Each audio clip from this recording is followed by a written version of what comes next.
Hey guys, how are ya? Hope you enjoyed that first video. Here is stops 2 and 3. This is 19 minutes long. If you want me to break it up in the future, let me know if that's too long. But a lot of great information, and thanks for watching that first video, and enjoy the second one. See you guys later. Bye-bye.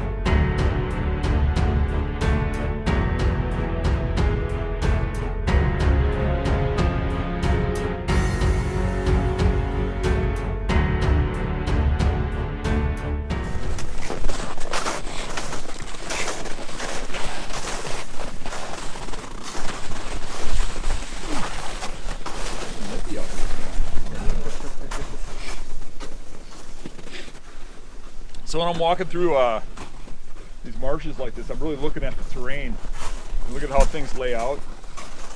And one thing that stands out to me right here is these trees that come to a narrow point here. Anytime you see features like that, if it's not pressured, you'll find buck bedding at those points in some area there. In this case, for my history of this, depending on the water levels, they're either bedding right on the point in those last trees, or they're bedding underneath one of these trees out here in the heavier grass. And this is kind of surrounded by heavy water. And this isn't one of my best spots. I mean, this is right next to the parking lot, and this is a little more obvious, gets a little more pressure. But it is a spot where I've seen a repetitive buck movement, and we have actually killed a few deer here.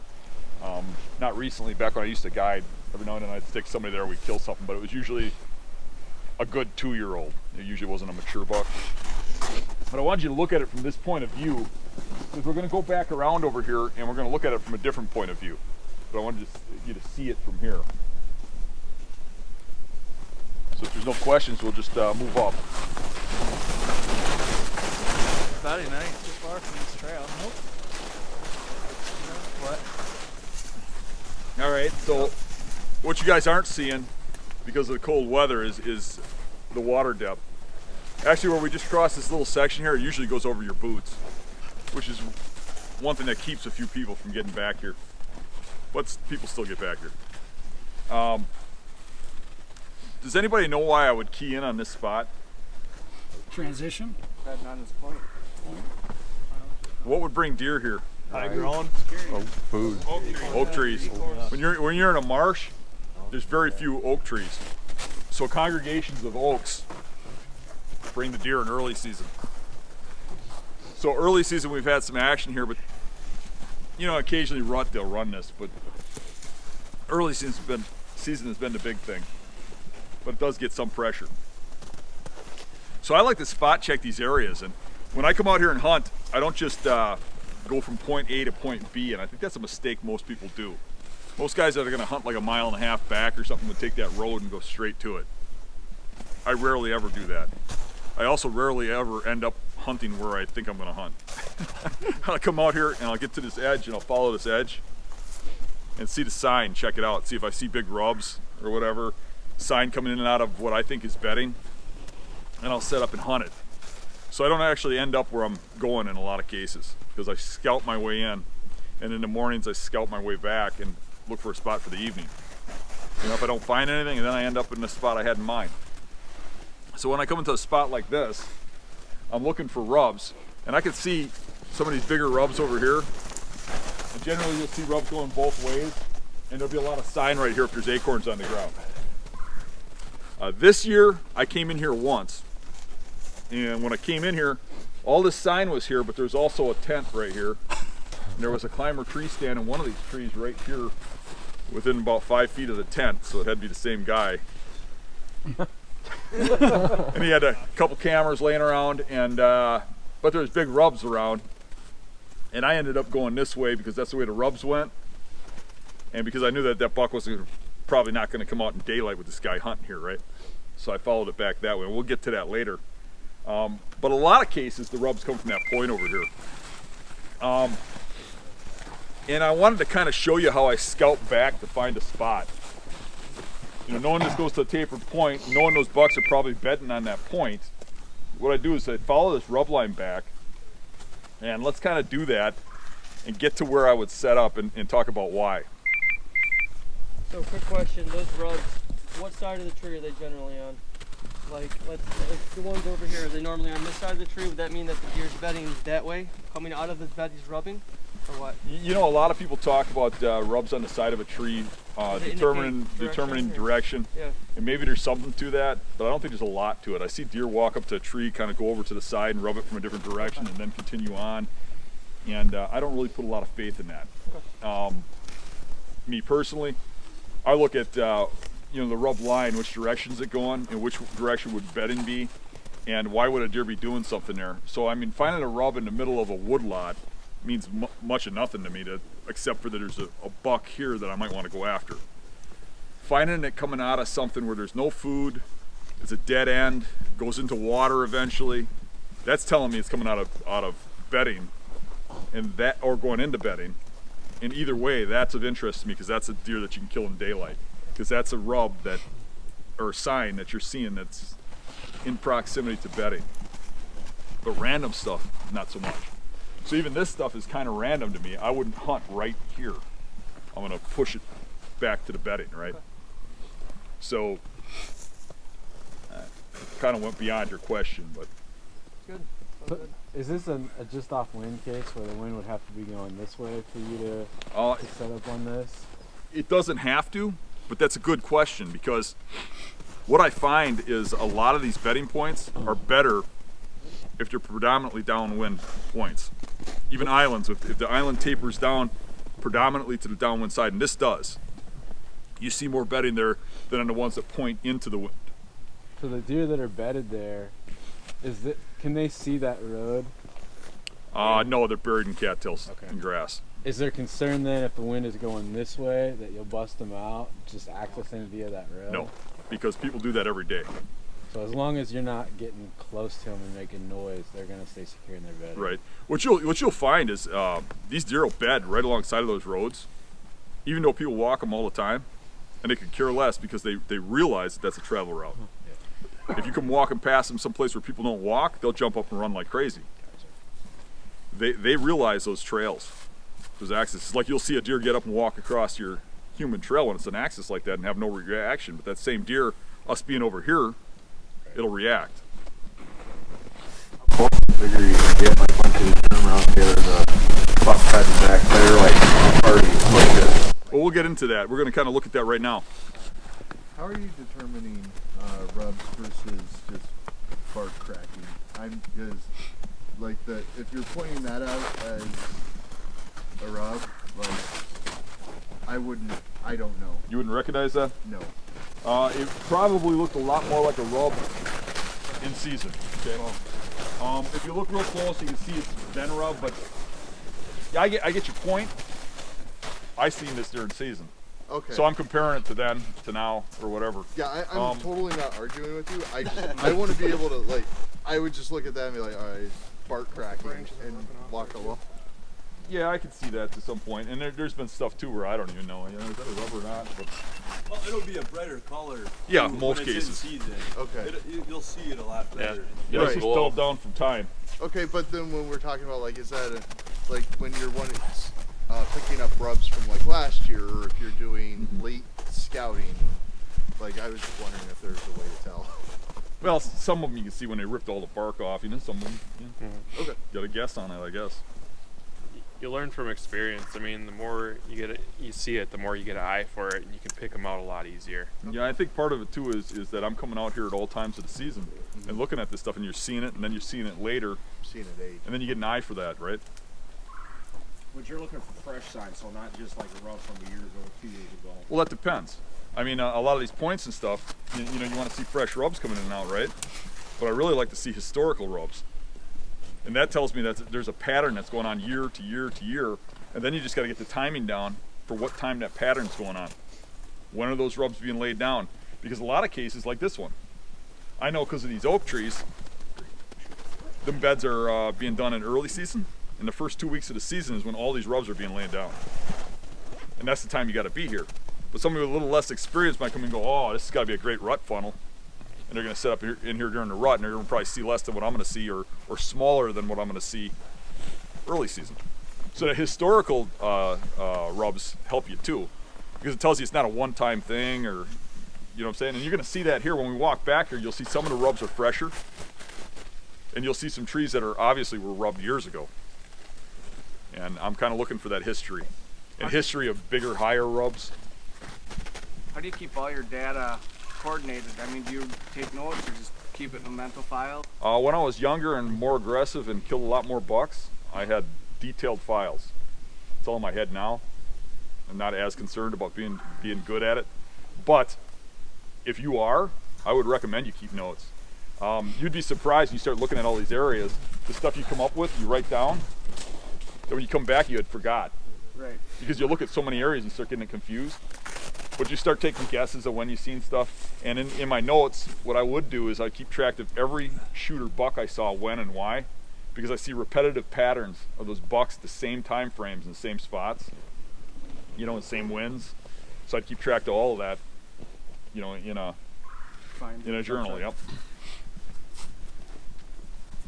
Do you notice any year to year? A lot of people, I've heard people talk about they see a certain buck on November 5th in a certain area, and they know it's around the next year, November 5th, they'll be in that area. Absolutely. Yeah. Absolutely. And I see that over and over again with bedding patterns with bucks, especially bucks I get a pattern on in multiple areas. You see them shift to the same areas at the same time periods every year. And that can be an annual pattern, or it can be a biannual pattern based on food sources, or, you know, or rut or whatever. See them bed in certain areas for rut, certain areas for acorn drop, certain areas when certain crops are on, you know, like corn versus beans. Yeah, definitely. How much does the depth of the marsh have on the big bucks, like that in certain areas, like on these points or the islands? That's a good question, because last year we had real deep water, and it kept getting me in trouble because I kept pushing the limit to where the bucks were usually bedded, and they'd be up on higher ground and I'd kick them out. So I'd get up to the edge and the buck would jump up and run in where I normally hunt, because his bed's underwater. Pushes them out. But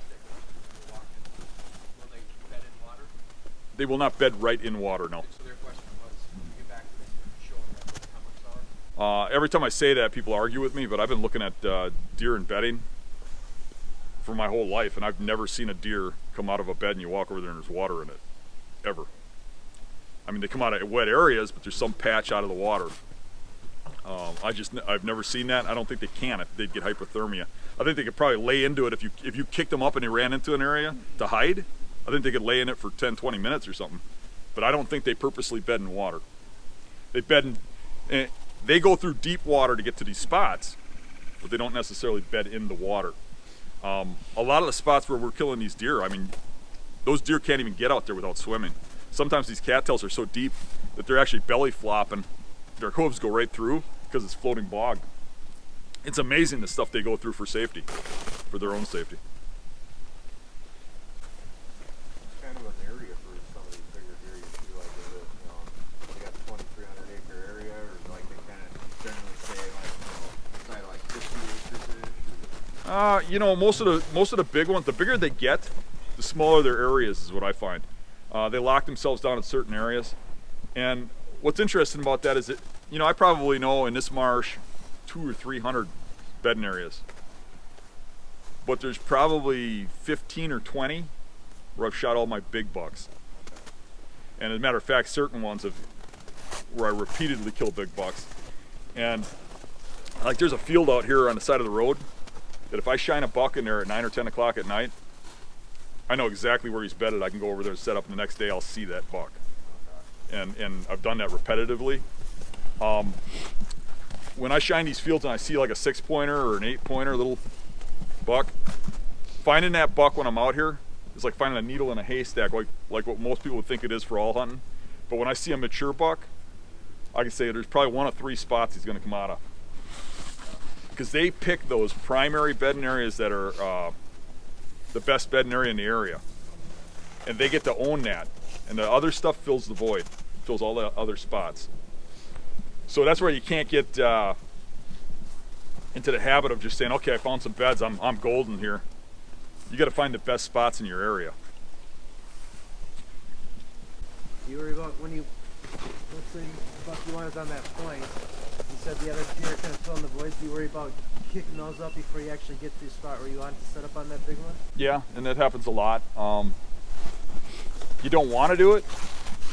Sometimes it's inevitable, especially if you got a high population. And if I kick them up, or I think I'm going to kick them up, I go in early. Get it done early while the bucks are lethargic. I've had it where you kick one through the bedding area, and the buck gets up and runs off with them. And I've had it where you kick them through the bedding area, and an hour later the buck pops up right where they ran through and wanders right underneath you and you kill it. So it's not something you want to do because it might mess you up, but I wouldn't say the hunt's over if that happens. I wouldn't just give up because I've seen it happen where the buck comes out and you kill it anyway. What's early for an evening hunt? Like noon or? Yeah, 1 o'clock, noon. Yeah. Most of my hunts, I hunt every day, so I get off of work at 2 o'clock, and I'm out here 3:34, so I would consider that kind of late.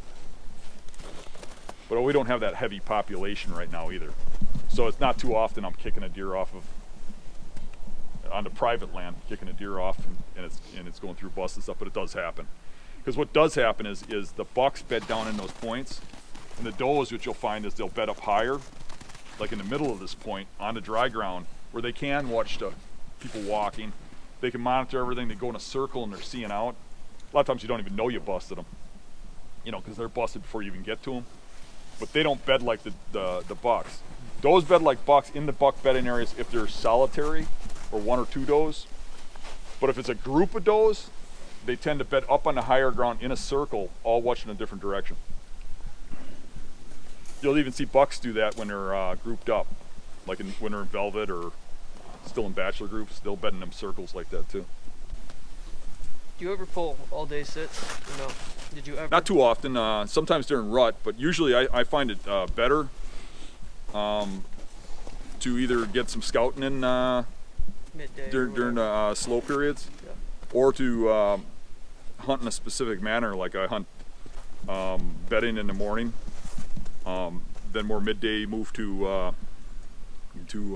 rut corridors, then later in the day move back to bedding, and it kind of breaks up your day and keeps you in the active areas instead of just being where they move at one certain time of the day. I think you're wasting a lot of time to sit in a single tree the whole day, because there's usually a time pattern when they come through, or 2 time patterns back and forth. What are your thoughts on the October lull that everyone talks about? Well, I don't see much of a lull because of how close I'm hunting to the bedding. I do believe there is one. I believe it slows down there, and if you don't believe that, all you have to do is look at the patterns. You know, early season there. Now Michigan's a little different. It kind of starts when you have your lull, but we start in early September. We're seeing deer hours before dark in early September, but by early October, they're not moving till that last half an hour or so. But you're still killing them if you're pushing those limits on the bedding. And then you start peaking back in the rut. So there definitely is a slow period at that time period.